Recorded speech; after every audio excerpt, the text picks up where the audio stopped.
ചാരണന്മാർ ഉരുകന്മാർ മരുത്തുകൾ തമ്പുരുനാരദ മുഖ്യകൾ വൃന്ദവും അമ്പരചാരികളും മറ്റുള്ളവர்களுം നഷ്ടവർണോദ്യം മധുര പദങ്ങളാൽ കുട്ടിയാകനക്കെ സ്തുതിച്ചോരനന്തരം അനുഗ്രഹപ്രദവുമായ അധ്യാത്മ രാമായണ ആലാപനത്തിന് അവസരമൊരുക്കി തന്ന ക്ഷേത്ര ട്രസ്റ്റി ആദരണീയനായ ശ്രീ രമേശ് സ്വാമിയോടുള്ള നന്ദിയും കടപ്പാടും പ്രകാശിപ്പിക്കുകയാണ്.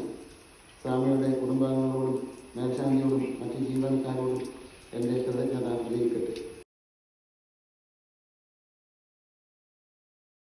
കഴിഞ്ഞ വർഷത്തേലെ പോലെ ഈ വർഷവും വളരെ ഭംഗിയായിട്ട് രാമായണ പാരായണം ചെയ്തതിൽ ഞങ്ങൾ സംതൃപ്തരാണ്. അമ്മേരും മുത്തപ്പൻ്റെ അനുഗ്രഹം നടത്തും.